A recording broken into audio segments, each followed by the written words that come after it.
So ನಾನು ಇಲ್ಲಿ ಅಲ್ಲಿಗೆ ಹೋಗ್ಬೇಕಾದ್ರೆ ನನಗೆ ಇಲ್ಲಿ ಒಂದು ಸಿನಿಮಾ ಆಫರು ಇತ್ತು. ನೀವು ಸಿನಿಮಾ ಮಾಡೋದೇ ಇಲ್ಲೇ ಮಾಸ್ಟರ್ ಡಿಗ್ರಿಗೆ ಹೋಗೋದ, ಸಿನಿಮಾ ಮಾಡೋದ ಮಾಸ್ಟರ್ ಡಿಗ್ರಿಗೆ ಹೋಗೋದ, ತೆಲುಗಿನ ಕನ್ನಡದಲ್ಲಿ ಬರ್ಕೊಂಡು ನಾಟಕ ಮಾಡೋದು. ಗೌರ್ಮೆಂಟ್ ಆರ್ಟ್ಸ್ ಕಾಲೇಜಲ್ಲಿ ಏನು ಸೆಂಟ್ರಲ್ ಕಾಲೇಜಲ್ಲಿ ಡಿಗ್ರಿ ಮುಗೀತು, ಡ್ರಾಮಾ ಡಿಗ್ರಿ ಮುಗೀತು. ಸೊ ನಮ್ಮ ಸ್ಟೂಡೆಂಟ್ಸು ನನ್ನ ಫ್ರೆಂಡ್ಸ್ ಇದ್ದವರಂತೂ ಏನು ಮಾಡ್ತೀಯ ಮುಂದೆ, ಏನು ಮಾಡೋದು ಮುಂದೆ, ಇಲ್ಲ ನಾನು ಇದು ಕಂಟಿನ್ಯೂ ಮಾಡಲ್ಲ, ರಾಜಕಾರಣ ಇಲ್ಲಿ ಮುಗೀತು, ಇನ್ನು ಮಾಡಲ್ಲ ನಾನು. ಎಲ್ಲವೂ ಈಗ ಇನ್ನೊಂದು 6 ಎಕರೆ ಉಳಿದಿದೆ, ಇನ್ನೆಲ್ಲ 18 ಎಕರೆನಲ್ಲಿ ಎಲ್ಲ ಹೊರಟೋಯ್ತು. ಹೇಳಿದನು ನಾನು ತೆಲುಗು ಮಾತಾಡಬೇಕಾದ್ರೆ ಅದು ಮಾತಾಡಿದ್ದೀನಿ, ಡೈಲಾಗ್ಗಳನ್ನೆಲ್ಲ ಯಾವುದೂ ಮಿಸ್ ಮಾಡಿಲ್ಲ.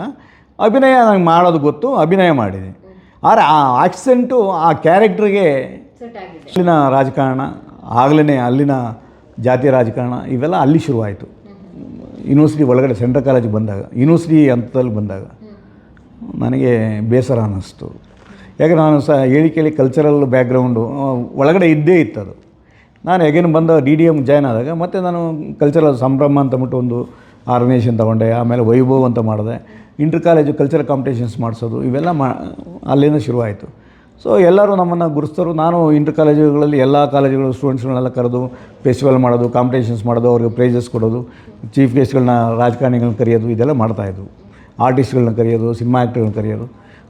ಸಂಘಟನಾಗಿ ಬೆಳೀತಾ ಹಂಗೆ ಡ್ರಾಮಾ ಡಿಗ್ರಿನೂ ಮಾಡ್ಕೊತ ಸ್ಟೇಟ್ ಲೀಡ್ರ್ ಆಗಿದ್ದೆ. ಡಿಗ್ರಿ ಮುಗೀತು. ಆ ಎಲೆಕ್ಷನಲ್ಲಿ ಬಂದ ಅಣ್ಣ ನೀನೇ ನನ್ನ ಗುರು, ಆದರೆ ನಮ್ಮ ಜಾತಿ ಹುಡುಗರು ಇಷ್ಟು ಜನ ಇದ್ದಾರೆ ನಮ್ಮ 2 ಡಿಪಾರ್ಟ್ಮೆಂಟಿಂದ, ಸೊ ಇಷ್ಟು ಓಟ್ ಇಲ್ಲೇ ಬಂದುಬಿಡ್ತವೆ.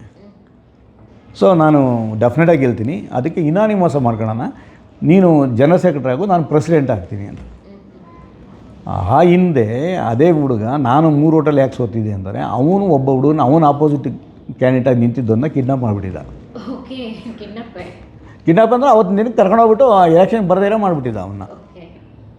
ಸೊ ಏನೂ ಮಾಡಿರಲಿಲ್ಲ ಅವನಿಗೆ, ಆದರೆ ಎಲೆಕ್ಷನ್ ಬರದೇ ತೊಗೊಂಡೋಗಿ ಎಲ್ಲೋ ಒಂದು ಕಡೆ ಕರ್ಕೊಂಡೋಗಿ ಆಮೇಲೆ ಫ್ರೆಂಡ್ಲಿ ಬಿಟ್ಬಿಟ್ಟ. ಎಲೆಕ್ಷನ್ ಆದಮೇಲೆ ಬಂದ ಅವನು ಹಂಗೆ ಮಾಡ್ರು, ಅವ್ನು ಗೆದ್ದ. ಇವನು ಸೋತ, ನನ್ನನ್ನು 3 ಓಟಲ್ಲಿ ಸೋಲಿಸ್ಬಿಟ್ಟ. ನೆಕ್ಸ್ಟ್ ಇಯರ್ಗೆ ನೋಡೋಣ ನಾನು ಪ್ರೆಸಿಡೆಂಟು, ನೀನು ಜನರಲ್ ಸೆಕ್ರೆಟರಿ, ಇನಾನಿಮಸ್ ಮಾಡ್ಕೊಳ ಅಂತ. ಸೊ ಅದಕ್ಕೆ ಬೇರೆಯವರ ಕುಮ್ಮಕ್ಕು ಹೋಯಿತು, ಬೇರೆ ಪಾರ್ಟಿಗಳ ಕುಮ್ಮಕ್ಕು ಹೋಯಿತು. ಆಯ್ತಪ್ಪ, ಇವತ್ತೇ ನೀನು ಪ್ರೆಸಿಡೆಂಟು, ನಾನು ಇವತ್ತೇ ಸೋತಿದ್ದೀನಿ, ಆದರೆ ಜನರಲ್ ಸೆಕ್ರೆಟರಿ ಆಗಿ ನಿನ್ನ ಸಿಂಡಿಕೇಟಲ್ಲಿ ನಾನು ಇರಲ್ಲ, ನೀನು ಪ್ರೆಸಿಡೆಂಟಾಗಿ ನಿಂತ್ಕೋ, ರಿಸಲ್ಟ್ ಡಿಕ್ಲೇರ್ ಆಗಿದೆ, ಇವತ್ತು ನೀನು ಗೆದ್ದಿದೆಯಾ, ನಾನು ಸೋಲ್ತೀನಿ, ಆದರೆ ಎಲೆಕ್ಷನ್ ಆಗುತ್ತೆ, ಆಗಲಿ ಎಲೆಕ್ಷನ್ ಆಯಿತು. ಎಲೆಕ್ಷನ್ ಆಯಿತು, ಸೇಮ್ ಆ್ಯಸ್ ಇಟ್ ಈಸ್. ಅವನಿಗೆ ಓಟ ಬಂತು, ಅವ್ನು ಗೆದ್ದ, ನಾನು ಸೋತೆ. ಆದರೆ ನನ್ನ ವ್ಯಕ್ತಿತ್ವ ಅಲ್ಲಿ ಕಡಿಮೆ ಆಗಿಲ್ಲ, ಯಾಕೆಂದರೆ ನಾನು ಈ ಆ್ಯಕ್ಟಿವಿಟೀಸ್ ಮಾಡ್ತಾಯಿದ್ದೆ. ಕಲ್ಚರ್ ಕಾಂಪಿಟೇಷನ್ಸ್ ಮಾಡೋದು, ಪ್ರತಿಯೊಬ್ಬರಿಗೂ ಪರಿಚಯ ನಾನು. ಅವರು ರಾಜಕಾರಣ ವಿಚಾರಗಳಾಗಿ ಬರೋದು, ಯಾವುದೋ ಸ್ಪೋರ್ಟ್ಸ್ ಮಾಡೋದು, ಹೊರಟೋಗೋದು, ಅಷ್ಟು ಬಿಟ್ಟರೆ ಇನ್ನೇನಿಲ್ಲ. ನಾನು ಸ್ಪೋರ್ಟ್ಸ್ ಕಾಂಪಿಟೇಷನ್ಸ್ ಮಾಡ್ತಾಯಿದ್ದೆ, ಕಲ್ಚರಲ್ ಕಾಂಪಿಟೇಷನ್ಸ್ ಮಾಡ್ತಾಯಿದ್ದೆ, ನಾನೇ ಆ್ಯಕ್ಟಿವ್ ಮಾಡ್ತಾಯಿದ್ದೆ. ಸೊ ನನ್ನ ಐಡೆಂಟಿಫಿಕೇಷನ್ ನನಗಿದ್ದೇ ಇತ್ತು. ಎಲ್ಲರೂ ನನ್ನ ಜೊತೆಗೆ ಇರೋರು, ಅವ್ರ ಜೊತೆಲಿ ಯಾರೂ ಹೋಗ್ತಾ ಇರಲಿಲ್ಲ. ಅವರು ಜಸ್ಟ್ ಗೆದ್ದಿದ್ದಾರೆ ಅಷ್ಟೇ, ಆ್ಯಕ್ಟಿವಿಟೀಸ್ ಎಲ್ಲ ನಾನೇ ಮಾಡ್ತಾಯಿತ್ತು. ಅವರು ನನ್ನ ಜೊತೆಗೆ ಬಂದು ಸೇರಿಕೊಂಡ್ರು ಮತ್ತೆ. ಆದರೆ ನಾವು ಬೇರೆ ಆಗಿಲ್ಲ, ಹಿಂಗೆ ಸೌರಾಜಿತವಾಗಿ ಅವನು ಇಲ್ಲ ನಾನು ಹಿಂಗೆ ಆಗ್ತೀನಿ, ಸರಿ ಆಯ್ತಪ್ಪ ನಿನ್ನಿಷ್ಟು. ಸೊ ಅವರೆಲ್ಲ ಒಟ್ಟಿಗೆ ಸೇರಿಕೊಂಡು ನಾವು ಕಾಂಪಿಟೇಷನ್ಸು ಇವೆಲ್ಲ ಮಾಡ್ತಾಯಿದ್ವು. ಸೊ ಗೌರ್ಮೆಂಟ್ ಆರ್ಟ್ಸ್ ಕಾಲೇಜಲ್ಲಿ ಏನು ಸೆಂಟ್ರಲ್ ಕಾಲೇಜಲ್ಲಿ ಡಿಗ್ರಿ ಮುಗೀತು, ಡ್ರಾಮಾ ಡಿಗ್ರಿ ಮುಗೀತು.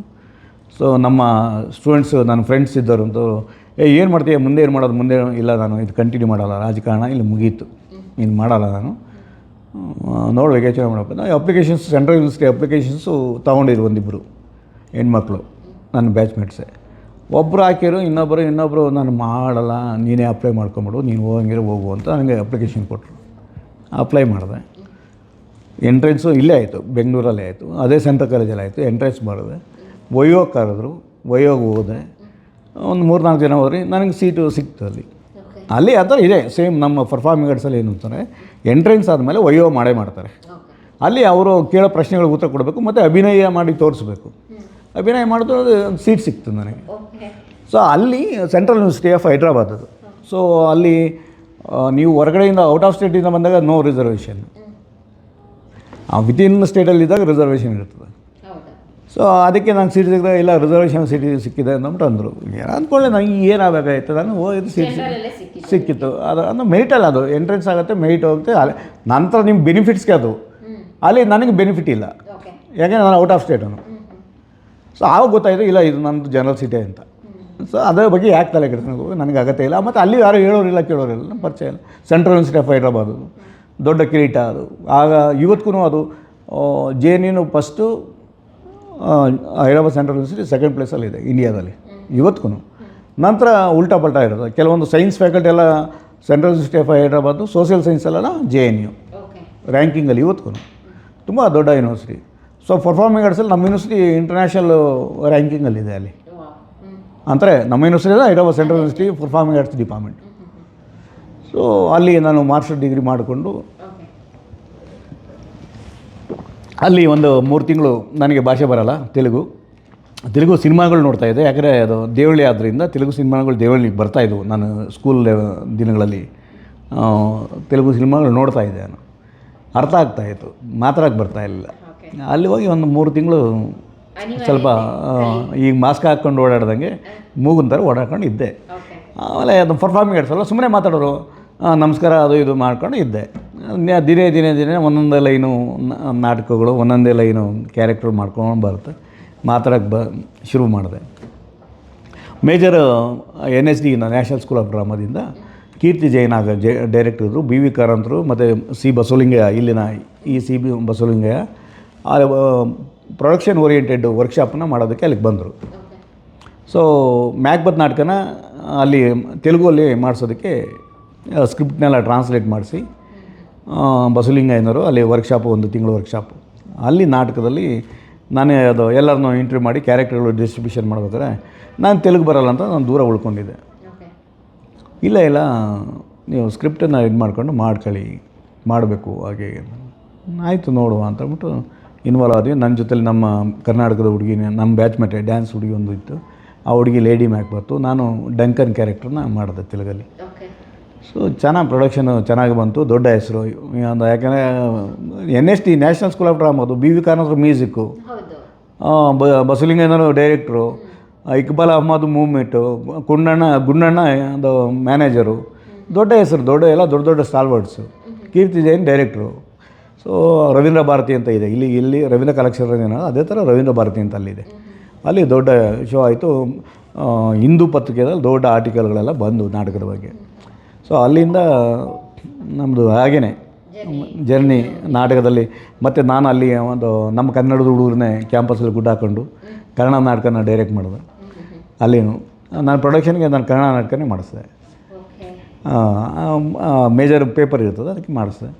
ಬೇರೆಯವ್ರ ಜೊತೆಲೆಲ್ಲ ತೆಲುಗು ನಾಟಕಗಳನ್ನ ಮಾಡ್ತಾಯಿದ್ದೆ. ಮತ್ತು ನಮ್ಮ ಮೈಸೂರು ಇನ್ನೊಬ್ಬರು ಇದ್ದರು, ಮೇಜರ್ ಪ್ರೊಡಕ್ಷನ್ಗೆ ಮತ್ತೆ ತೆಲುಗು ನಾಟಕ ತಗೊಂಡ್ರು. ಶ್ರೀ ದೊಡ್ಡ ರೈಟ್ರ್ ಇದ್ದಾರಲ್ಲ, ಅವ್ರದ್ದು ತ್ರಿಜಾಕಿ ಯಮದರ್ಶಿನಿ ಅಂತ. ಆ ನಾಟಕ ತಗೊಂಡಾಗ ಈ ಮ್ಯಾಕ್ಬತ್ತಲ್ಲಿ ನನ್ನನ್ನು ಡಂಕನ್ ಕ್ಯಾರೆಕ್ಟರ್ ನೋಡಿದ್ರಲ್ಲ, ಅವರು ನೀನು ಮಾಡಬೇಕು ರಾಜನ್ ಪಾತ್ರನ. ಸರ್ ನನಗೆ ತೆಲುಗು ಬರೋಲ್ಲ ಸರ್. ಯಾಕೆ ಅಲ್ಲಿ ಮಾಡಿದ್ಯಲ್ಲ. ಎಗೇನ್ ಅವರು ಶವನಿಸ್ಟ್ರು ಒಂಥರ, ಯಾವನ ಕನ್ನಡದವ್ರು ಬಂದರೆ ತೆಲುಗಲ್ಲಿ ಹೇಳಿರು ಅದನ್ನ ತೆಲುಗಲ್ಲಿ ಬೇರೆಯವ್ರಿಗೆ ಅರ್ಥ ಆಗಲ್ಲ, ಅದನ್ನ ತೆಲುಗು ಭಾಷೆಯಲ್ಲಿ ಹೇಳಿರು. ಅವನು ಕನ್ನಡವನು ಬಂದರೆ ಅವನು ಹೇಳ್ದಂಗೆ ಕೇಳ್ತೀರಾ ನೀವು, ನಾವು ಹೇಳಿದ್ರೆ ಮಾಡೋಕ್ಕಾಗಲ್ವ. ಕನ್ನಡದಲ್ಲಿ ಬರ್ಕೊಂಡು ತೆಲುಗನ್ನ ಕನ್ನಡದಲ್ಲಿ ಬರ್ಕೊಂಡು ನಾಟಕ ಮಾಡೋದು. ನನ್ನ ಜೊತೆಲಿ ಇನ್ನೂ ದೊಡ್ಡ ಈಗ ಒಬ್ಬ ಸೆಂಟ್ರಲ್ ಯೂನಿವರ್ಸಿಟಿ ಅದು ಏನು ಇಗ್ನೋದಲ್ಲಿದ್ದಾನೆ, ಪ್ರೊಫೆಸರ್ ಆಗಿದ್ದಾನೆ. ಇನ್ನೊಬ್ಬ ತೆಲುಗಲ್ಲಿ ದೊಡ್ಡ ಆರ್ಟಿಸ್ಟ್ ಆಗಿದ್ದಾನೆ, ಇವತ್ತಿಗೂ ಇದ್ದಾನೆ ಸಪೋರ್ಟಿಂಗ್ ಆರ್ಟಿಸ್ಟಲ್ಲಿ ದೊಡ್ಡ ಹೆಸರು. ಇಬ್ಬರು ಮೂವರು ಇದ್ದಾರೆ ತೆಲುಗಲ್ಲಿ ಆ್ಯಕ್ಟರ್ಸು. ಒಬ್ಬರು ಡೈರೆಕ್ಟ್ರ್ ಇದ್ದಾನೆ. ಅವರೆಲ್ಲರಿಗೂ ಆ ಕ್ಯಾರೆಕ್ಟ್ರ್ ಮಾಡಬೇಕು ಅಂತ ಆಸೆ. ಈ ವಯ್ಯ ನನಗೆ ಮಾಡಬೇಕು ಅಂತ. ಅವರೆಲ್ಲರೂ ಅವರು ಆಳು ಎತ್ತರ ಮತ್ತು ಅಲ್ಲಿನ ಪರ್ಸನಾಲಿಟಿ ತಕ್ಕಂಗಿದ್ರು. ಆ ಕ್ಯಾರೆಕ್ಟ್ರ್ ನಾನು ಸೂಟ್ ಆಗ್ತೀನಿ ಅಂತ ಅವ್ರಿಗೆ ನನ್ನ ಮೇಲೆ ಕಣ್ಣು. ಅವರು ನೋಡಪ್ಪ ಅವ್ರಿಗೆ ಹೇಳ್ಬಿಡು. ನಾನು ಯಾವಾಗಲೂ ನಾನು ವಿದ್ಯಾರ್ಥಿ ಮೂಮೆಂಟಲ್ಲಿ ಇದ್ನಲ್ಲ, ಅಲ್ಲೆಲ್ಲರೂ ನನಗೆ ಭಾಷೆ ಬರೆದಿದ್ದು ನನ್ನ ಒಂಥರ ನಮ್ಮ ಗೆಸ್ಚರು ಏನು ಅಭಿನಯಗಳಲ್ಲೋ, ಆಂಗಿಕ ಅಭಿನಯಗಳಲ್ಲೋ ಅವ್ರು ನೋಡುವಂಥ ಕಲಿಯುವಂಥ ರೀತಿಯಲ್ಲಿ ಎಲ್ಲರೂ ಫ್ರೆಂಡ್ಗಳಾಗಿರು. ನಾನು ಹೇಳ್ಬಿಟ್ಟೆ ಅವ್ರಿಗೆ, ನೋಡಪ್ಪ ನನಗೆ ಇಷ್ಟ ಇಲ್ಲ, ನೀವು ಅವ್ರಿಗೆ ಹೇಳ್ಬಿಟ್ಟು ಕನ್ವಿನ್ಸ್ ಮಾಡಿ ನೀವೇ ತಗೊಂಡು ಆ ಕ್ಯಾರೆಕ್ಟ್ರ್ ಮಾಡಿ, ನಂದೇನು ಅಭ್ಯಂತರ ಇಲ್ಲ. ನಾನು ಒಂದು ಸಣ್ಣ ಕ್ಯಾರೆಕ್ಟ್ರ್ ಮಾಡಬೇಕು, ಪ್ರೊಡಕ್ಷನು ಮಾಡ್ತೀನಿ. ಅವರೆಲ್ಲರೂ ಹೋಗಿ ರಿಕ್ವೆಸ್ಟ್ ಮಾಡ್ಕೊಂಡವ್ರೆ. ಅವಯ್ಯ ತುಂಬ ಸ್ಟ್ರಿಕ್ಟು, ತುಂಬ ದೊಡ್ಡ ಆರ್ಟಿಸ್ಟ್ ಆ ಮನುಷ್ಯ. ಚಾಟ್ಲಾ ಶ್ರೀರಾಮುಲು ಅಂತ ಆಂಧ್ರದಲ್ಲಿ ದೊಡ್ಡ ರೇಡಿಯೋ ನಾಟಕಕಾರ, ಡೈರೆಕ್ಟ್ರು ಮತ್ತು ನಾಟಕದ ಡೈರೆಕ್ಟ್ರ್ ಆಗಿನ ಕಾಲಕ್ಕೆ. ತುಂಬ ಸ್ಟ್ರಿಕ್ಟು ಮನುಷ್ಯ ಅವನು, ಒಂಥರ ಮಿಲ್ಟ್ರಿ ಆಫೀಸರ್ ಇದ್ದಂಗೆ. ಆದರೂ ಹೋಗಿದ್ದಾರೆ, ಬೆಂಡೆತ್ತಾಗ್ಬಿಟ್ಟವ್ರು ಎಲ್ಲರಿಗೂ. ಸೊ ಎಲ್ಲರೂ ಬಾಯಿ ಮುಚ್ಕೊಂಡು ಸುಮ್ಮನೆ ಆದರು. ನನಗೆ ಕೊಟ್ಟರು, ನಾಟಕ ಆಯಿತು. ಅದು ನನಗೆ ಸ್ವಲ್ಪ ತುಂಬ ದೊಡ್ಡ ಬೂಮ್ ತಂದು ಕೊಟ್ಬಿಡ್ತು ಆ ಕ್ಯಾರೆಕ್ಟ್ರು. ಅಂದರೆ ನನ್ನ ಸ್ಲ್ಯಾಗ್ ಅಂತ ತೆಲುಗು ಸ್ಲ್ಯಾಗ್ ಇದೆಯಲ್ಲ, ನಾನು ಕನ್ನಡದವನು, ನಾನು ತೆಲುಗು ಮಾತಾಡ್ಬೇಕಾದ್ರೆ ಅದು ಮಾತಾಡಿದ್ದೀನಿ, ಡೈಲಾಗ್ಗಳನ್ನೆಲ್ಲ ಯಾವುದೂ ಮಿಸ್ ಮಾಡಿಲ್ಲ. ಅಭಿನಯ ನನಗೆ ಮಾಡೋದು ಗೊತ್ತು, ಅಭಿನಯ ಮಾಡಿದ್ದೀನಿ. ಆದರೆ ಆ ಆಕ್ಸೆಂಟು ಆ ಕ್ಯಾರೆಕ್ಟ್ರಿಗೆ ಸೂಟ್ ಆಗಿದೆ, ಮತ್ತು ಪರ್ಸ್ನಾಲಿಟಿ ಆ ಕ್ಯಾರೆಕ್ಟ್ರಿಗೆ ಸೂಟ್ ಆಗಿದೆ. ಸೊ ಎಲ್ಲರೂ ನನ್ನನ್ನು ಗುರ್ಸೋದಕ್ಕೆ ಮತ್ತು ಇದು ಮಾಡೋಕ್ಕೆ, ಡಂಕನ್ ಆಗಿದಾಗೇ ಮ್ಯಾಕ್ಬೆತ್ ಮಾಡಿದಾಗೆ ಆಗಿತ್ತು, ಇದು ಆಯಿತು. ಮಾಮೂಲಿ ಇನ್ನು ಜನರಲ್ಲಾಗಿ ನಾನು ಮಾಮೂಲಿ ಕನ್ನಡ ಥಿಯೇಟ್ರಿಂದ ಓದೋದ್ರಿಂದ ನನಗೆ ಟೆಕ್ನಿಕಲ್ ಆಗಿ ಲೈಟು, ಕಾಸ್ಟ್ಯೂಮು, ಮೇಕಪ್ಪು ಇವು ಬಗ್ಗೆ ಎಲ್ಲ ಅರಿವಿತ್ತು. ಅವ್ರಿಗೆ ಅವರೆಲ್ಲರೂ ಸ್ಟೈಲೇಜ್ ನಾಟಕಗಳಿಗೆ ಮತ್ತು ಸಿನಿಮಾ ಓರಿಯೆಂಟೆಡ್ ಕ್ಯಾರೆಕ್ಟರ್ಗಳಲ್ಲಿ ಆಂಧ್ರದಲ್ಲಿ ಇವತ್ತಿಗೂ ನೋಡ್ಬೋದು ನೀವು, ಒಂಥರ ಆಡಂಬರದ ಆ್ಯಕ್ಷನ್ ಓರಿಯೆಂಟೆಡ್ ಜನಗಳಲ್ಲಿ ಅದನ್ನು ಅವರು ಹೆಚ್ಚು ಇಷ್ಟಪಡ್ತಾರೆ. ನಮ್ಮದೆಲ್ಲ ಮಾಡ್ರನ್ನು ಅಂದೇನು ಕಂಟೆಂಪ್ರರಿ ಡ್ರಾಮಾಗಳು, ಕಾರ್ನಾಟಕ ನಾಟಕಗಳು, ಲಂಕೇಶ್ವರ ನಾಟಕಗಳು, ಇವರೇ ನಾಟಕಗಳು ಅಲ್ಲಿ ನಾಟಕಕಾರರು ಎಲ್ಲರೂ ಮತ್ತು ಪೌರಾಣಿಕ ಹಿನ್ನೆಲೆಯಲ್ಲಿ ಬರೆಯುವಂಥ ನಾಟಕಗಳಲ್ಲಿ. ಸೊ ಅಭಿನಯನೂ ಅದೇ ರೀತಿ ಇದೆ ಅವರು ಎಲ್ಲರೂ ಅದಕ್ಕೆ ಏನು ಸ್ಟೈಲೈಸ್ಡ್ ನಾಟಕಕ್ಕೆ ಆಸಕ್ತಿ ಮತ್ತು ಅದನ್ನು ಹೆಚ್ಚು ಇಷ್ಟಪಡೋಂಥವ್ರು ಅವರು. ಸೊ ಹಂಗೆ ಇತ್ತದು. ನಂದು ಆ ನಾಟಕ ಆಯಿತು, ಅಲ್ಲಿ ಮತ್ತು ಕೋರ್ಸು ಮುಗೀತು. ಕೋರ್ಸು ಮುಗಿದಾದ ಮೇಲೆ ನಾನು ಆ್ಯಕ್ಟಿಂಗಲ್ಲಿ ನಂದೇ ಹೈಯೆಸ್ಟ್ ಮಾರ್ಕ್ಸು. ತೀರಿನಲ್ಲಿ ನಾವು ನಮಗೆ ಸಂಬಂಧವಿಲ್ಲದೆ ಇರತಕ್ಕಂಥದ್ದು, ನಾನು ಅದ್ರ ಬಗ್ಗೆ ಹೆಚ್ಚು ಫೋಕಸ್ ಮಾಡ್ತಾಯಿಲ್ಲ. ಟೆಕ್ನಿಕಲಾಗಿ ಡಿಗ್ರಿ ಮುಗಿಸ್ಕೊಂಡು ಇಮಿಡಿಯೇಟಾಗಿ ಬರೋಕ್ಕೆ ಬಂದರೆ, ಯಾಕೆ ಹೋಗ್ತೀಯ ನೀನು, ಇಲ್ಲೇ ಇರು, ಇಲ್ಲೇ ಇರು ಅಂತ. ಮೇಷ್ಟಂತೂ ಕೋಪ ಅವನಿಗೆ, ಬರ್ತೀರಾ ಇಲ್ಲಿ ಕಲ್ತ್ಕೊಂಡ್ಬಿಡ್ತೀರಾ, ಸರ್ಟಿಫಿಕೇಟ್ ತೊಗೊಂಡ್ಬಿಡ್ತೀರಾ, ಹೊರಟು ಬಿಡ್ತೀರಾ ಅಂತ. ನನ್ನ ಜೊತೆಲಿ ಇನ್ನೊಬ್ಬ ಕೇರಳದವನಿದ್ದ. ನಾನಾದರೂ ತೆಲುಗಲ್ಲಿ ಕ್ಯಾರೆಕ್ಟರ್ನ ಡೈಲಾಗ್ ಬರ್ಕೊಂಡು ತೆಲುಗಲ್ಲಿ ಮಾಡಿದೆ. ಅವನಿಗೆ ಆಗಲ್ಲ ಮಲಯಾಳಮಲ್ಲೇ ಅವನಿಗೆ ಆ ಡೈಲಾಗ್ಗಳನ್ನ ಮಲಯಾಳಮಲ್ಲೇ ಹೇಳೋಂಗೆ ಮಾಡಿರೋ ಅವನಿಗೆ ಕ್ಯಾರೆಕ್ಟರ್ನ. ಸೊ ಒಂದು ಟ್ವಿಸ್ಟ್ ಅದು. ಗುರು ಅವನು ಬೇರೆ ದೇಶದಿಂದ ಗುರು ಬಂದಂಗೆ, ಅವನು ಗುರು ಮಲಯಾಳಮಲ್ಲಿ ಬೋಧನೆ ಮಾಡೋದಾಗೆ, ಅದು ಒಂಥರ ವಿಚಿತ್ರವಾಗಿತ್ತು, ವಿಶೇಷವಾಗಿತ್ತು.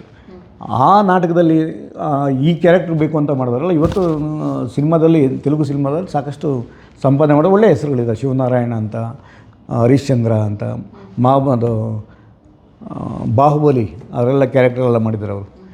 ಇನ್ನೊಬ್ಬ ಪ್ರದೀಪ್ ಅಂತ, ಅವನು ಸಿನಿಮಾ ಡೈರೆಕ್ಟ್ರು ಈಗ ಪ್ರೆಸೆಂಟು. ಅವರು ನಮ್ಮ ಬ್ಯಾಚ್ಮೇಟ್, ನಮ್ಮ ಮದುವೆ ಆಗಿದ್ದ, ಅವಳಿಗೆ ದೊಡ್ಡ ಡ್ಯಾನ್ಸರು. ಸೊ ದೊಡ್ಡ ಆರ್ಟಿಸ್ಟ್ಗಳು ನ್ಯಾಷನಲ್ ಲೆವೆಲ್. ಇನ್ನೊಬ್ಬ ನನ್ನ ಕ್ಲೋಸ್ ಫ್ರೆಂಡು, ಅವನೀಗ ಇಗ್ನೋದಲ್ಲಿದ್ದಾನೆ, ಪ್ರೊಫೆಸರು ಗೋವಿಂದರಾಜ್ ಭಾರದ್ವಾಜ್ ಅಂತ. ಸೊ ಈ ಥರ ನನ್ನ ಅಕಾಡೆಮಿಕ್ ಜರ್ನಿ ಅಲ್ಲಿಂದ ಶುರು ಆಯಿತು. ಸೊ ನಾನು ಅಲ್ಲಿಗೆ ಹೋಗ್ಬೇಕಾದ್ರೆ ನನಗೆ ಇಲ್ಲಿ ಒಂದು ಸಿನಿಮಾ ಆಫರು ಇತ್ತು. ನೀವು ಸಿನಿಮಾ ಮಾಡೋದೇ ಇಲ್ಲೇ ಮಾಸ್ಟರ್ ಡಿಗ್ರಿಗೆ ಹೋಗೋದ, ಸಿನಿಮಾ ಮಾಡೋದ ಮಾಸ್ಟರ್ ಡಿಗ್ರಿಗೆ ಹೋಗೋದ. ನಾನು ತೀರ್ಮಾನ ಮಾಡ್ತೇನೆ